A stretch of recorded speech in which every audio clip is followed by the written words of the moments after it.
Hello students, जय हिंद। This is Deepak Thakur and welcome to learning Himachal. So guys, आज जो है वो हम रीजनिंग का पार्ट करेंगे जो कि आपके एग्ज़ाम के लिए बहुत इंपॉर्टेंट है। चाहे वो असिस्टेंट मैनेजर का जो एग्ज़ाम है इसके लिए प्रिपेयर कर रहे हो, चाहे आप किसी भी एग्ज़ाम के लिए प्रिपेयर कर रहे हो, चाहे आप एचएस के लिए प्रिपेयर कर रहे हो, तो उसमें भी सी सेट के लिए काफ़ी इंपॉर्टेंट टॉपिक है ये। ठीक है, यहाँ से क्वेश्चन जो है वो आपका हमेशा आता है। ठीक है, मिनिमम 1 क्वेश्चन जो है वो आपको यहाँ से देखने को मिलेगा आपके हर एग्ज़ाम में, चाहे वो सी सेट का हो, चाहे वो असिस्टेंट मैनेजर का हो। ठीक है, ये टॉपिक आपका सिलोगिज्म। ठीक है, तो सिलोगिज्म जो है वो हम पढ़ेंगे। ठीक है, आपको पता है कि सिलोगिज्म क्या होता है कि आपको 2 स्टेटमेंट्स दी होती हैं, आपको उन स्टेटमेंट्स को पढ़ के जो उसके कंक्लूजन दिए हैं आपने उसको मैच करना होता है। ठीक है, आपने बताना होता है कि मतलब कौन सा जो है वो आपका इसमें मैच करेगा। ठीक है, तो इसका देखो, सबसे पहले मैं आपको तरीका बताता हूँ कि इसको सॉल्व करने का सबसे इजी तरीका है कि आप वेन डायग्राम्स जो है वो बना सकते हैं। तो by helping of Venn diagram, ठीक है, आप वेन डायग्राम का यूज़ करके जो है वो सिलोगिज्म सॉल्व कर सकते हैं, जो कि बहुत ही आसान तरीका है। ठीक है, तो अभी हम कुछ क्वेश्चंस करेंगे, 3 4 5 क्वेश्चंस करेंगे। ठीक है, तो इनमें मैं आपको बताऊंगा कि आपने किस तरह से जो है वो सिलोगिज्म के क्वेश्चंस करने हैं। ठीक है, और ऐसे ही क्वेश्चन आपके एग्जाम में आएंगे। तो चलते हैं, देखो अपना फर्स्ट क्वेश्चन जो है यहाँ पे आपको देखो स्टेटमेंट्स के दिए हैं। स्टेटमेंट दिए कि all cats are bull, some bulls are dog. तो हम क्या करेंगे, इसका वेन डायग्राम बना लेंगे। ठीक है, वेन डायग्राम कैसे बनता है आपको पता है कि वेन डायग्राम क्या होता है कि आप किसी भी वर्ड्स को, किसी भी आइटम को आप इन टर्म्स ऑफ डायग्राम अगर आप रिप्रेजेंट करते हो, ठीक है, यानी कि सर्कल का यूज़ करके, उसको जो है वो आप वेन डायग्राम बोलते हो। ठीक है, वैसे ही हम इन स्टेटमेंट्स को अब वेन डायग्राम के थ्रू जो है वो मार्क करेंगे। जैसे कि आपको बोला कि all cats are bull. All cats are bull का मतलब क्या है कि कैट्स जो हैं वो बुल के सर्कल के अंदर आएंगे। तो ये बुल हो गया, ये कैट हो गया। ठीक है, उसके बाद बोला कि सम बुल्स आर डॉग। अब देखो यहाँ पे कंडीशन समझने वाली है। बच्चे गलती क्या करेंगे कि यहाँ पे डॉग लगा देंगे और आपको बोला कि सम बुल्स आर डॉग, तो आप इस तरह से कर दोगे, बट कैट का कोई रिलेशन नहीं दिया है। ऐसा भी तो हो सकता है ना कि मे बी सम कैट भी डॉग में आते हैं या सम डॉग भी कैट में आते हों, क्योंकि कैट तो बुल के अंदर ही है। और आपको बोला कि all cats are bull. All cats are bull का मतलब क्या है कि some cat may be dog और some dog may be cat, या फिर no cats may be dog, है ना, कोई कैट डॉग नहीं भी हो सकती है। तो ये यहाँ पे जो है वो कंसेप्ट आपको समझना है। ठीक है, अब देखो हम कंक्लूजन 1 की बात करें। यहाँ पे बोला ऑल बुल्स आर कैट। तो ऑल बुल्स आर कैट, क्या ये पॉसिबल है? नहीं है, क्योंकि ऑल कैट्स आर बुल है। बुल तो बाहर वाला सर्कल है, कैट अंदर है, यानी कि सारी कैट्स बुल तो हैं, लेकिन बुल तो बाहर भी है ना। तो bull, all bulls are not cats. तो यहाँ पे फर्स्ट स्टेटमेंट तो आपकी गलत हो जाएगी। सेकंड बोला कि सम कैट्स आर डॉग। तो वही चीज़ जो मैंने आपको ऑलरेडी समझाई। यहाँ पे बोला कि सम कैट्स आर डॉग, तो यहाँ पे बोला कि all cats are bull and some dog may be bull. ठीक है, तो ऐसा पॉसिबल भी है और नहीं भी है।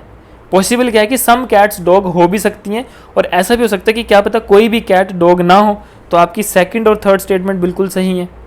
ठीक है, और यहाँ पे बोला कि सम बुल्स आर कैट, तो ऑब्वियसली सही है। अगर ऑल कैट्स आर बुल है, ठीक है, तो ऑब्वियसली इट इज़ पॉसिबल कि कुछ बुल्स जो है वो आपकी कैट्स भी होंगी, है ना। तो सम बुल्स आर ऑल्सो कैट्स, तो आपका ये वाला भी ठीक है।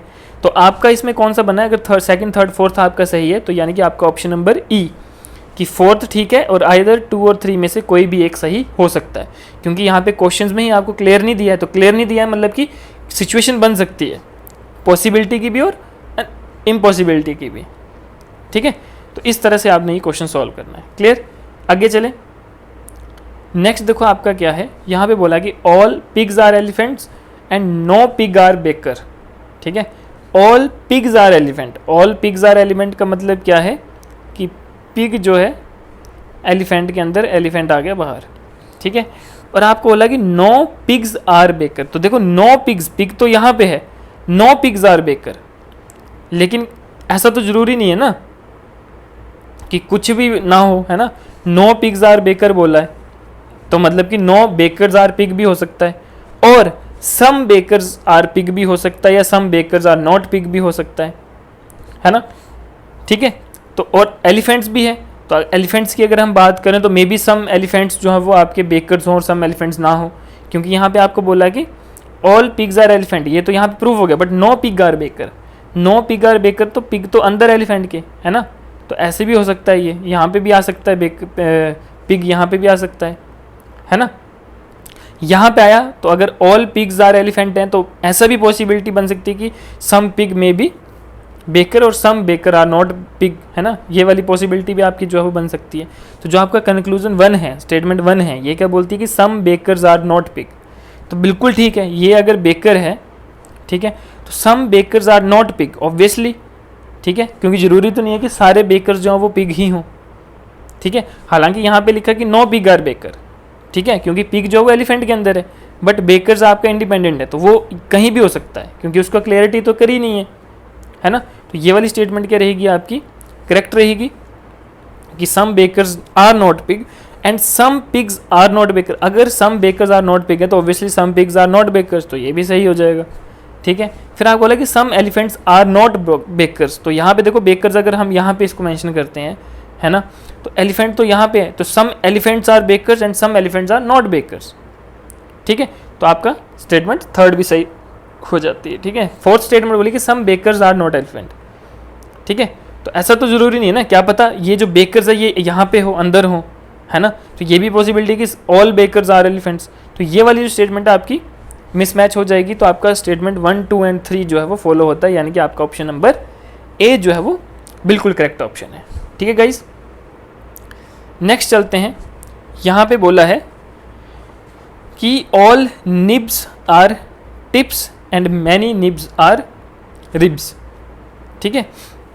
क्या बोला है यहाँ पे आपको कि ऑल निब्स आर टिप्स, तो यानी कि ऑल निब्स जो है वो टिप्स हैं, ठीक है। मैनी निब्स आर रिब्स, अब मैनी निब्स आर रिब्स का मतलब कि ये इस तरह से भी हो सकता है, ये इस तरह से भी आ सकता है ना, क्योंकि रिब्स का नहीं ना बताया, ये भी रिब्स हो सकता है, ये भी रिब्स हो सकता है, क्योंकि रिब्स का नहीं बताया ना, मे बी मतलब यहाँ पे जो है वो ऑल निब्स जो है वो रिब्स भी हो सकती हैं और सम निब्स मे बी रिब्स और नहीं भी हो सकती है, तो यहाँ पे ये क्लैरिफाई हो गया। तो अगर हम कंक्लूजन की बात करें तो कंक्लूजन 1 आता है सम निब्स आर टिप्स, बिल्कुल ठीक है कि अगर आपकी ऑल निब्स आर टिप्स है तो ऑब्वियसली आपके सम निब्स जो है वो टिप्स ही हैं, है ना, कि सारी निब्स जो है वो आपकी क्या है, टिप्स हैं। तो आपका फर्स्ट स्टेटमेंट तो ठीक है। फिर बोला कि सम टिप्स आर निब्स, तो ये भी ठीक है ना, अगर सम निब्स आर टिप्स है तो सम टिप्स भी तो निब्स होंगी ना, क्योंकि ऑल निब्स आर टिप्स है तो obviously some tips are nibs होंगी, तो आपका ये भी ठीक है।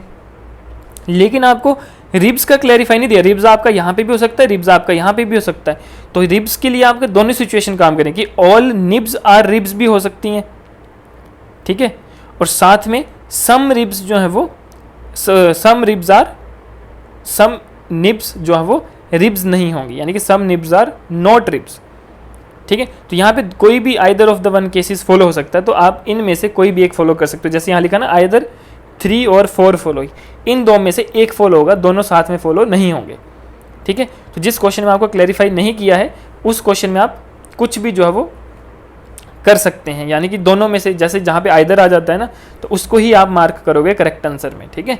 तो आपका ऑप्शन नंबर ई जो है वो बिल्कुल यहाँ पे करेक्ट ऑप्शन होगा, ठीक है। नेक्स्ट चलते हैं, जो आपका नेक्स्ट क्वेश्चन है, तो नेक्स्ट क्वेश्चन बोलता है कि ऑल हंटर्स आर पंटर्स, ठीक है, कि ऑल हंटर्स जो है वो क्या है, पंटर्स हैं, ठीक है। तो ऑल हंटर्स आर पंटर्स का मतलब कि ये हंटर आ गए, ये पंटर आ गए, and some punters are tigers. देखो अब यहाँ पे बोला कि some punters are tiger, some punters are tiger ऐसे भी हो सकते हैं और सम पंटर्स आर टाइगर ऐसे भी हो सकते हैं, है ना, क्योंकि क्या पता सम पंटर्स जो है वो हंटर्स भी हैं और सम टाइगर्स जो है वो हंटर्स भी हैं, इस तरह से भी हो सकता है ना। तो इसका क्लैरिफाई नहीं है, तो कंक्लूजन में चलते हैं। कंक्लूजन बोलता है कि सम हंटर्स आर टाइगर्स, ठीक है, सम हंटर्स आर टाइगर्स। तो सम हंटर्स आर टाइगर्स हो भी सकता है, नहीं भी हो सकता है, ठीक है। लेकिन यहाँ पे आपको क्या बोला है, यहाँ पे आपको बोला है कि सम पंटर्स आर टाइगर्स हैं, तो सम पंटर्स भी होने चाहिए, है ना, ठीक है। तो यहाँ पे हम इस स्टेटमेंट को जो है वो इनकरेक्ट यहाँ पे मानेंगे। सेकंड की अगर हम बात करें ऑल टाइगर्स आर पंटर्स, तो ऑल टाइगर्स आर पंटर्स नहीं होगा, ठीक है, ऑल टाइगर्स आर पंटर्स नहीं होगा, क्योंकि यहाँ पे क्वेश्चन में आपको बोला कि सम पंटर्स आर टाइगर्स, तो ये भी जो है वो गलत हो जाएगा। थर्ड देखें सम पंटर्स आर हंटर्स, तो देखो यहाँ पे मैंने बताया था कि सम पंटर्स आर हंटर, अगर ऑल हंटर्स आर पंटर्स हैं तो ऑब्वियसली सम पंटर्स जो है वो हंटर्स हो सकते हैं, तो ये आपका करेक्ट ऑप्शन हो जाएगा, करेक्ट कंक्लूजन हो जाएगा। फोर्थ है नो पंटर्स आर हंटेड, तो ये तो गलत हो जाएगा, नो पंटर्स आर हंटर्स कैसे, क्योंकि ऑल हंटर्स आर पंटर्स हैं, हंटर्स के अंदर ही पंटर आया, तो ऑब्वियसली क्या है कि सम पंटर्स जो है वो हंटर्स होंगे, तो ये वाला भी गलत हो जाएगा। तो सिर्फ थर्ड ऑप्शन जो है वो सही हुआ, लेकिन आपको किसी भी ऑप्शन में अकेला थर्ड नहीं दिया है, तो आप किसको टिक करोगे, नन ऑफ दिस को, यानी कि ई ऑप्शन को जो है वो टिक करोगे आप। Clear guys? देखो बहुत ईजी है, अगर आप इसको समझोगे, जैसे वेन डायग्राम के समझोगे, क्योंकि मैक्सिमम बच्चे कंफ्यूज क्यों होते हैं, क्योंकि उनको ये तरीका नहीं पता होता है वेन डायग्राम वाला, है ना। डायग्राम बना के करोगे तो आपको बिल्कुल आसानी होगी। तो चलिए गाइज, ये जो आपका नेक्स्ट क्वेश्चन है, जो यहाँ पे 6th क्वेश्चन है, ये आपके लिए होमवर्क रहा। आपने इसका जो है वो आंसर कमेंट बॉक्स में लिखना है, ठीक है। और मैं जिसका सही आंसर होगा उसको मैं बताऊंगा कि yes your answer is right. तो आपने जो है इसको सॉल्व करना है और आपने बताना है कि क्या इसका जो है वो सही आंसर होगा, ठीक है गाइज। तो ये आपने जो है वो अभी बताना है, जैसे ही आप वीडियो देख रहे हो इसको, ठीक है, अभी सॉल्व करना है वीडियो देखते ही, और फिर आपने नीचे कमेंट में लिखना है। और जो बच्चे अगर असिस्टेंट मैनेजर के बैच में लाइव बैच को ज्वाइन करना चाहते हैं, तो वो देखिए डिस्क्रिप्शन में भी आपको नंबर दिया है, इस नंबर पर आप व्हाट्सएप या फिर कॉल कर सकते हैं, और आपको जो है हम लाइव बैच में ऐड कर देंगे। आपकी डेली जो है वो क्लासेस चलती हैं, लाइव क्लासेस चलेंगी आपकी, ठीक है, अफोर्डेबल सी फीस है, ठीक है, तो आप जो है वो ज्वाइन कर सकते हैं। Clear guys? चलिए guys, wish you very all the best, और इस क्वेश्चन का आंसर आप दीजिए कमेंट बॉक्स में, आई एम वेटिंग, ठीक है गाइस। सो थैंक यू, मिलते हैं नेक्स्ट वीडियो में, जय हिंद।